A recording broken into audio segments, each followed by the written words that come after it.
Hello everyone, welcome to Automate Code again. Today I am going to discuss a script from scratch in LoadRunner. So that means I am going to develop a performance testing script from the scratch where I am going to explain automatic correlation, parameter setup and some other important features. So people who doesn't have any prior performance testing knowledge, if they watch this video, even they can learn from it. In the previous videos, we have discussed some basic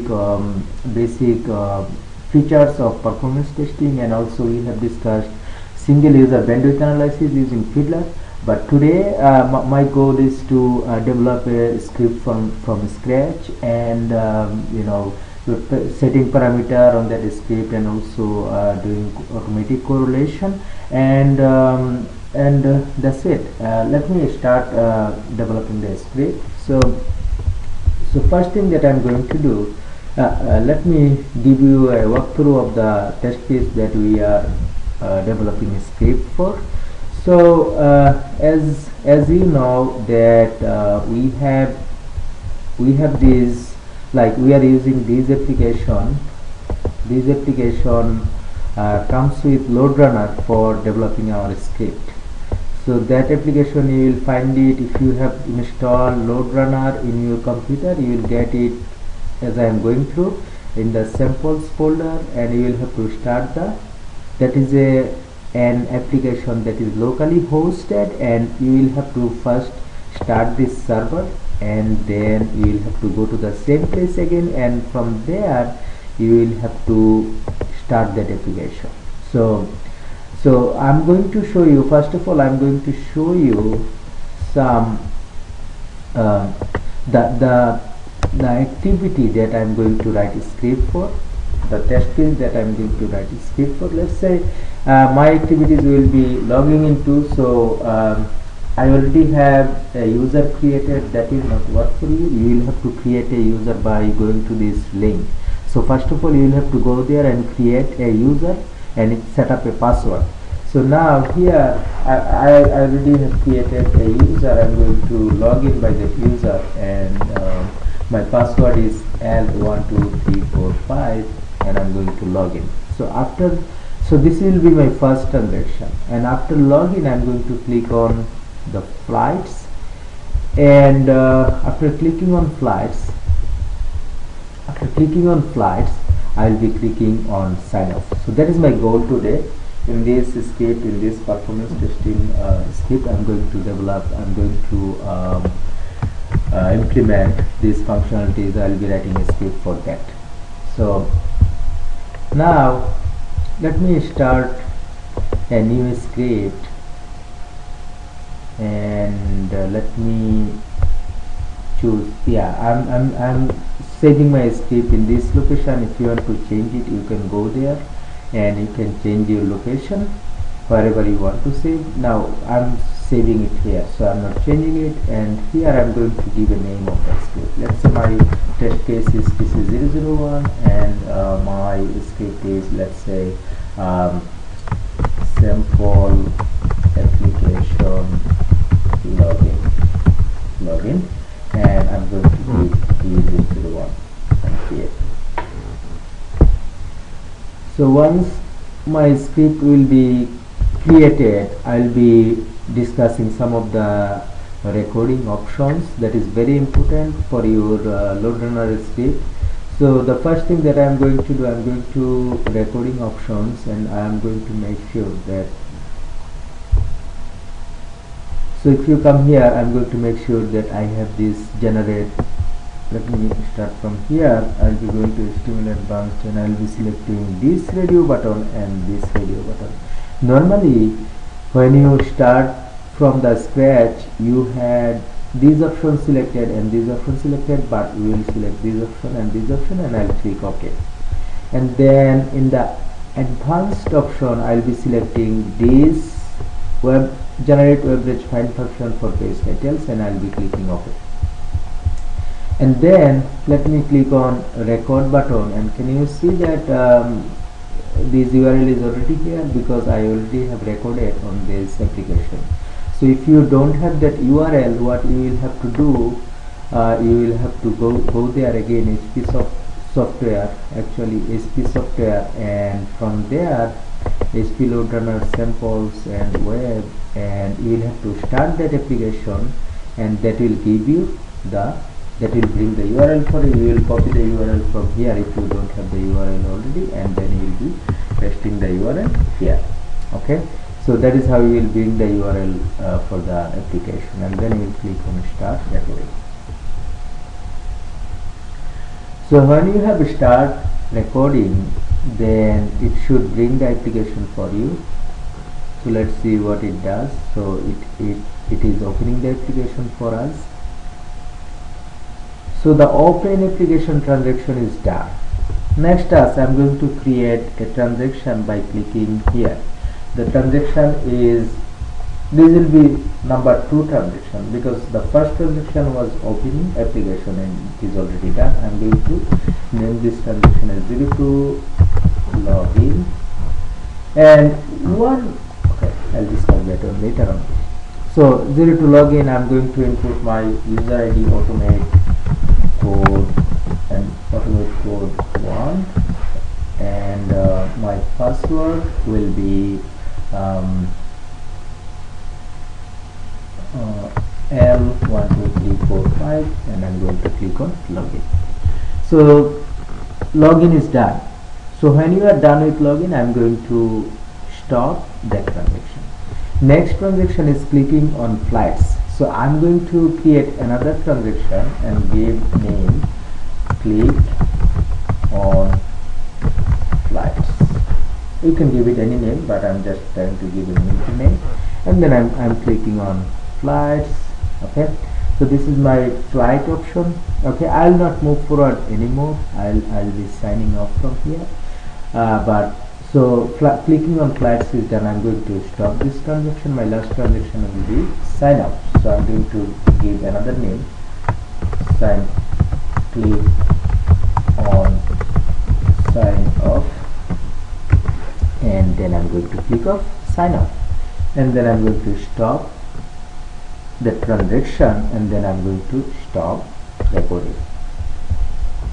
Alright, let's see what LoadRunner brings for us. It's supposed to develop the script. Now you can see that it is developing the script. Let's see what is the script it generates.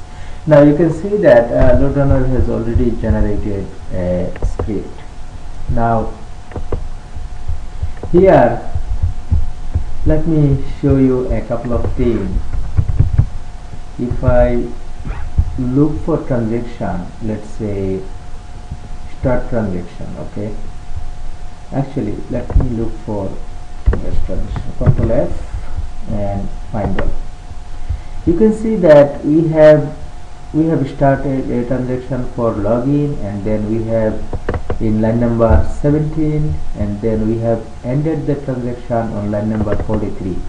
So here we have ended the login transaction, and then we have started a transaction click on flights in line number 45, and then we have another transaction in line number 62, and then we have another transaction in line number 64 clicking on sign off, and then that is how all of our transaction. But you can see that all of the code is inside transaction, right? Now can you see this code where we are opening application? This is out of transaction, because we were not able to give a transaction while opening the application. So what I'm going to do, I'm going to give a transaction name here,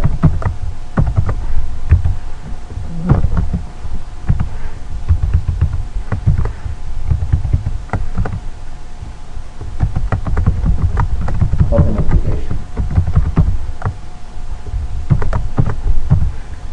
and then I'm going to copy this, and then I'm going to paste it here to end the transaction. And when you are ending a transaction, you will have to use that LR. Now let me explain a couple of things from this one. The first thing that you do, can you see this think time? What this think time means?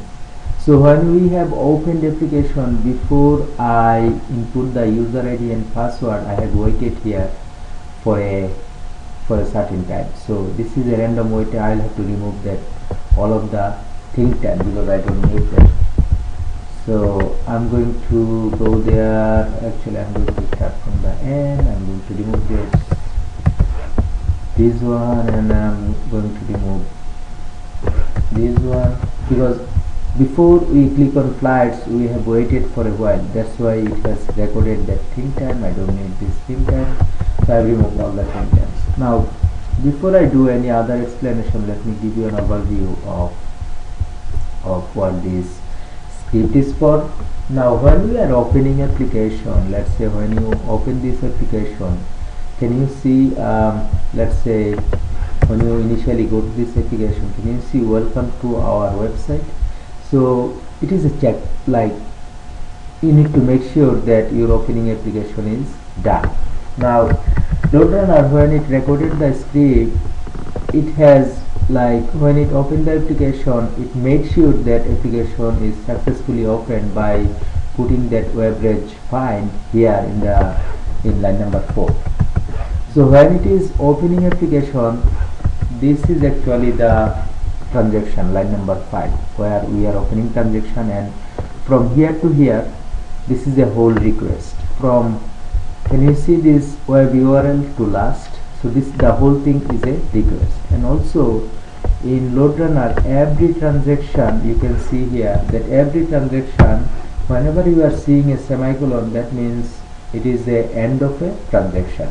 So again, this is another end of a statement.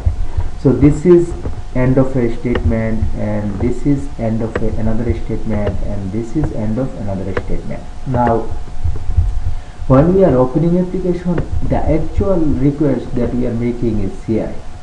We are submitting the URL to open the application. Now how will we make sure that the application is successfully open? We will make sure the application is successfully open by making sure that these web tools is there. If you can see, when you open the application, can you see these web tools? So we are making sure that these web tools text is there. By verifying that text, we are making sure that application is successfully open. So how we are making sure that? We have put an web reg find here, and when the application will be open here, it will be looking, LoadRunner will be looking this text in the response, web tools. Okay, now let me put a breakpoint here and let me do a execute.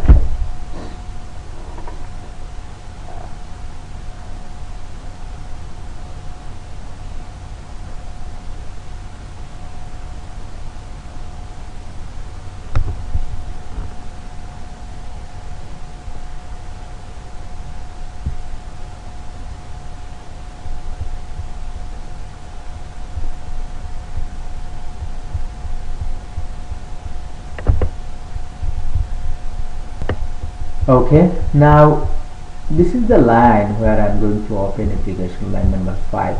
So if you can see, if I execute this line, can you see it is bringing this page? So this is runtime viewer. You might not have runtime viewer, but let me show you. And can you see web tools? These web tools it is in the log. It is saying that whatever you are doing, it will be displayed here in the log section, in the output section. And can you see that web reg find successful for text web tools? That means in the response we have got that web tools.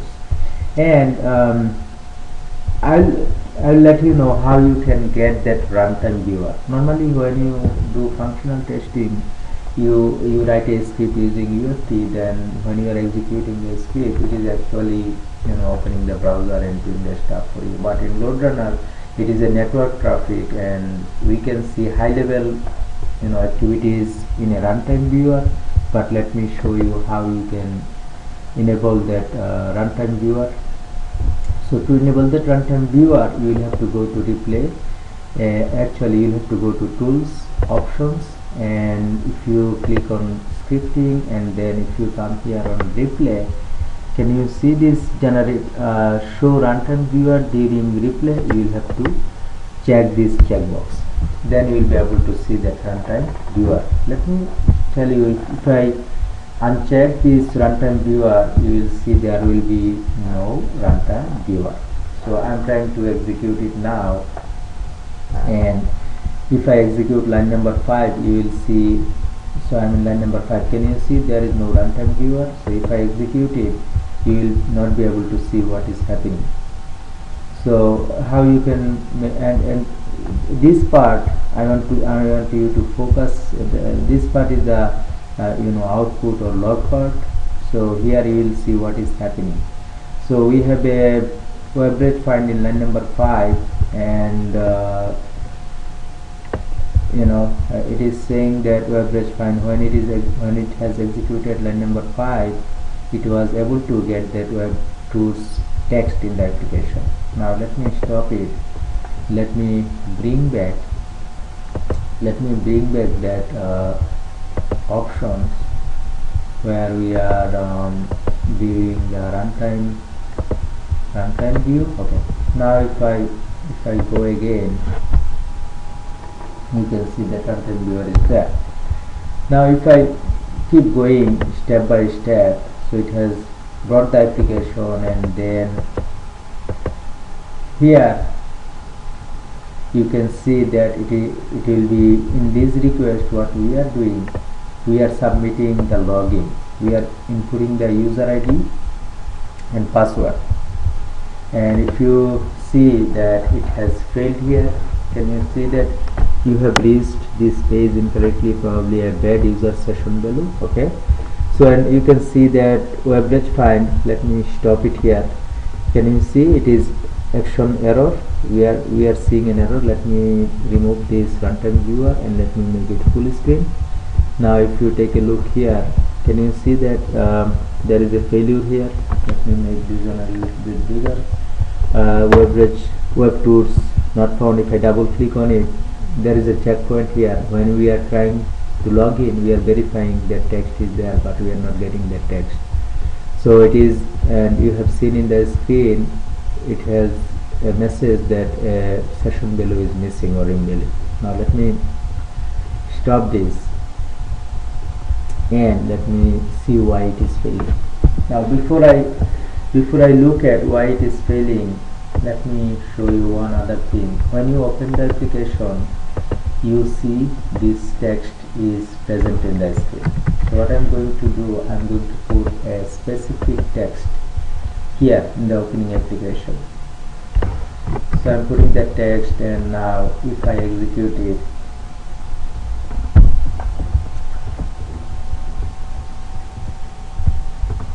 now can you see that welcome to the web tools site, and in the log here, welcome to the web tools site, average find successful for text. Okay, that means we got that text. Now let me show you what happens. So that text is, if you go back, welcome to web tools site, but what I'm going to do, in my script, I'm going to make this, I'm going to do a spelling mistake here. Now let's see what happens.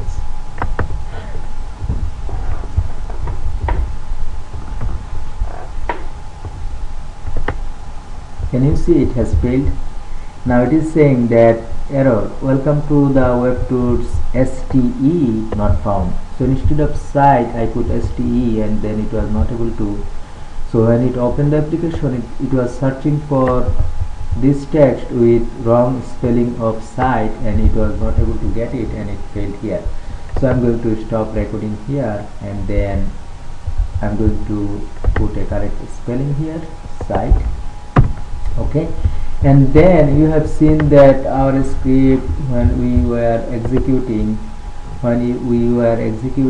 it is now, it will be passing in opening application. You can see that it is passing in opening application, and then when we are going to log in, it is failing here, and it is failing here. It is leaving a message here in the output, you have reached this incorrectly, probably a bad user session value. Now let me take a look at the request what we are submitting. So we are submitting this request, right? We are submitting this request. Now in this request, can you see there is a user session value? So this session value, this is a dynamic value. Let me give you an explanation. So this dynamic value we need to correlate, because it is something like this. Let's say you are going to a secure office. So when you go to the gate of the secure office, there are some security people. They, let's say they give you a code, and by that code you enter the code in the gate, and then you can go into that secure office. Let's say you are going today, they gave you a code and you use that code to go into that office, and then you go to the office tomorrow. Then when you go to the security people, they will give you another code. The code that they gave you yesterday, it will not work. So they will give you another code, and you will have to use that code for getting into that office. So it is similar thing here. It is similar thing here. When we are trying to log in, we are, besides user ID and password, right? Let me remove this. Besides, our password is L12345. Besides user ID and password, we are using in the backend, we are using a session ID. So it is just like that gate code, like security people give you every time you go try to enter that office every day, they give you a new code. So it is like, so in order to enter that office, you need a code every time, a new code. And where do you collect this code from the security people? Now similar way, when you are logging into that application, every time it is giving you a dynamic value, and you will have to supply that value with this. Now when you are entering into that office, you are collecting that code from the security people, and then you are inputting into the gate. But here what we will do, this code is coming from another request. When you open application here, when you open application, it generates that dynamic code. So we will have to correlate this dynamic value. How you do correlation? So this correlation, what is correlation? Correlation is, putting relation between two dynamic values or multiple dynamic values. So this dynamic values is coming, like we have to use it when we are submitting our login request. But where this dynamic value is coming from? This dynamic value is coming from this opening application. It is coming from a previous request. So if you when we will do manual correlation, we will be discussing in details like how this code we retrieve. But for now, I'll show you an easy technique how you can correlate this. Value. You select this value and right click, and can you see correlate selection? When you select correlate selection, can you see it was able to find out that value, and then what you do, correlate selection. Right now, if you take a look, that I don't need this. I'm going to comment it out. Okay.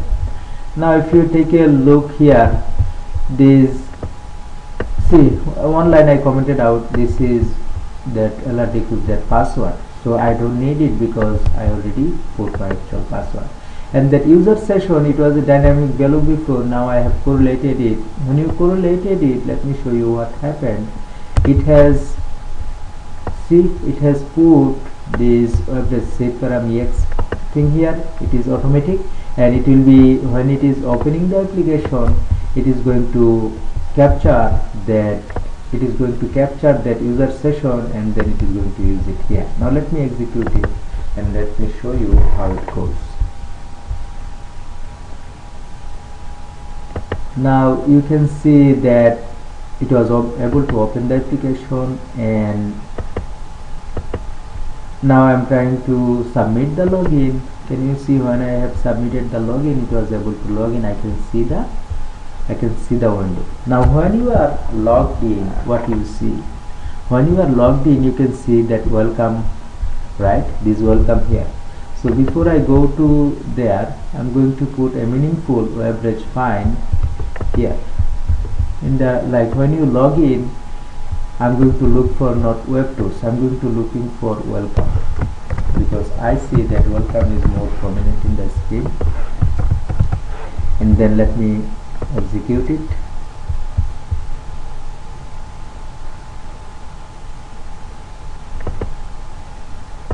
Okay, so now I'm going to submit the login request, and then you can see that my login request was successful, average find was successful, and then I'm going to click on search flights. Okay, now when I click on search flight, you can see that all the information is there. Find flight, right?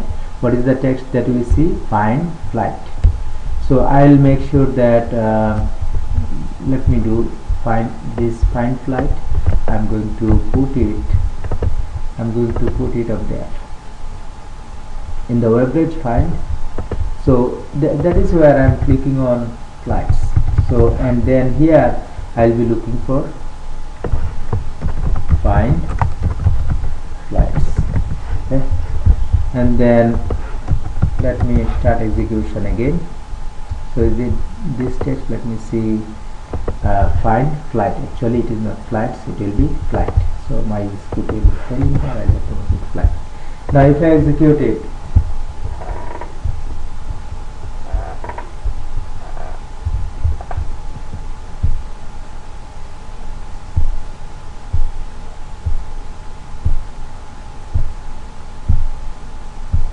right? So I clicked on find a flight, and then my task is I'll be clicking on sign up. So here in line number 75 I'm clicking on sign up. So it was able to sign me out from the website, right?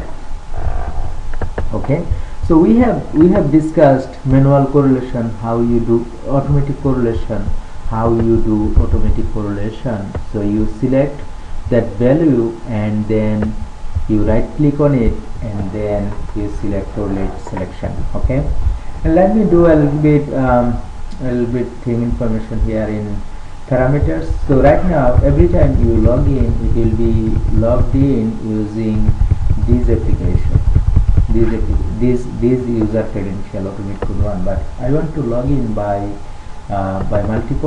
multiple user IDs. So I will be clicking on these parameters, and then I'll select a new parameters. Let's say p user ID.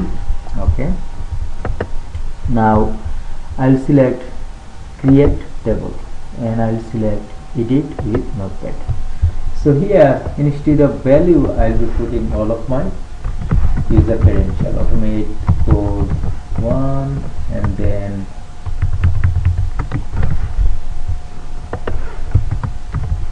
automate code 2, and then automate code 3, and then automate code 4, and then automate code 5, and make sure you have an empty line here. Can you see I have an empty line here, right? So make sure that you have an empty line here, otherwise it will throw an error. Okay, I'm going to save it. Okay, and after you save your parameters, can you see by name? Okay, you select p user ID. So I want my parameter to be named as p user ID, and here you can select sequential or random or unique. So if you select sequential, it will be going automate code 1, automate code 2, automate code 3, automate code 5, automate code 5, like that. If you select random, it will be going through, it will be selecting a value randomly. And then if you select sequential, let's say each iteration it will be choosing a new value. Now let me close it, and here let me put, instead of automate code 1, I'm going to put that p user ID. So if you use parameters, so I have set up a parameter over there, and then I'm going to use it. If you use that parameter, you have to put it in the curly bracket. You have to give the parameter name, right? Now let's say if you go to runtime settings, okay, and then you do a couple of things. In the log you say you select extended log and parameter substitution, okay, in the log, and in the run logic you select. So let me show you what will happen if you select log, extended log, parameter substitution. Then that is what we have selected, and I'll show you what will happen now.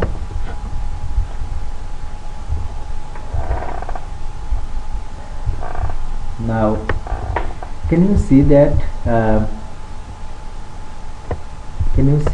it is capturing the parameter, and it was able to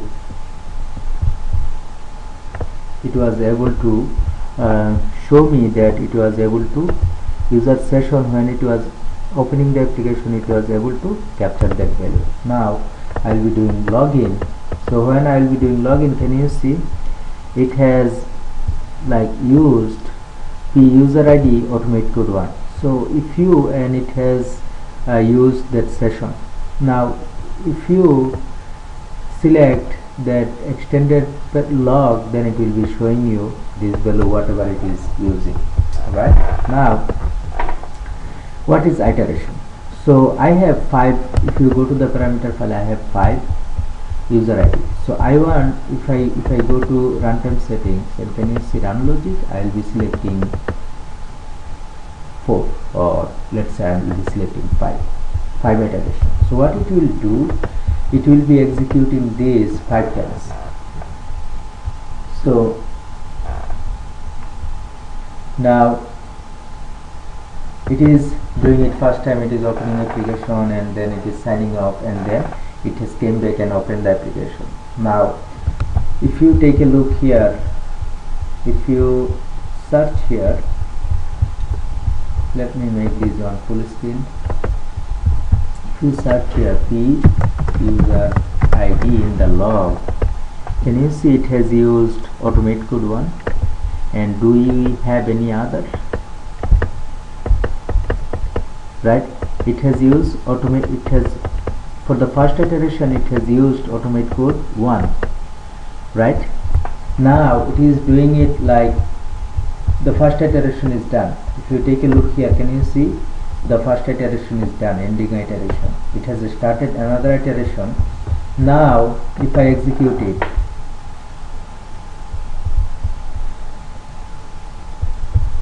now let me show you.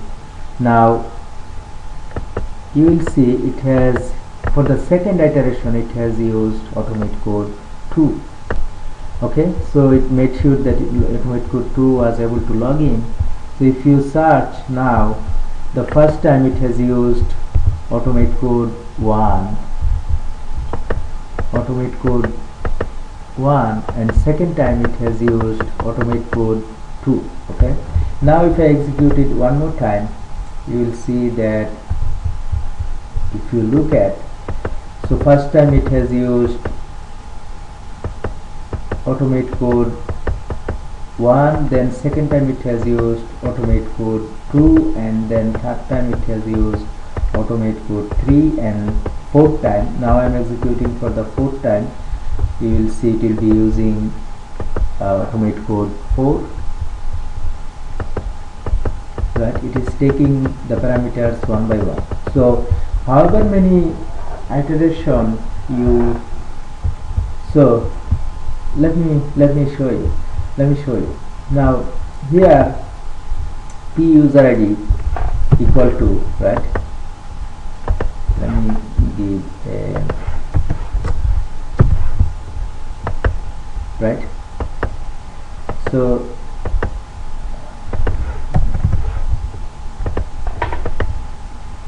let me start from the beginning. So first time it has used automate code 1, right, so I'm going to do it in that way. I'll be searching for that, then I'll get that one. Now first time it has used automate code 1, second time it has used, for the second iteration it has used automate code 2. For the third iteration it has used automate code 3. For the fourth iteration it has used automate code 4. For the fifth iteration it has used automate code 5. So that means it has executed this test 5 times with 5 ID, and it has made sure that the login was successful. Now let me do one thing. In the parameters, I am going to change the last parameter name. I am going to give, let's say, 5 times. I know that I don't have that parameter, right? I don't have that username. I didn't created that username. So let me show you what will happen, right? Now if you look here, if you search for ending I have, right, you will see the first iteration. Can you see sign off ended with a pass, right? Let me go for the next one. Second iteration, sign off ended with a pass. Third iteration, sign off ended with a pass. Fourth iteration, I am looking at the last transaction, sign off ended with a pass. Fifth iteration, fourth iteration, sign off ended with a pass, right? Fifth iteration, can you see sign off ended with a pass. So everything passed. Now I have given a wrong username. Let me show you what happens. And what I'm going to do, I'm going to remove all the breakpoints. So I have a couple of breakpoints. So I'm going to do view, debug, breakpoints. I'm going to remove all the breakpoints. And if I execute it, it will not stop anywhere. It will be executing 5 times, and one of the iteration will fail.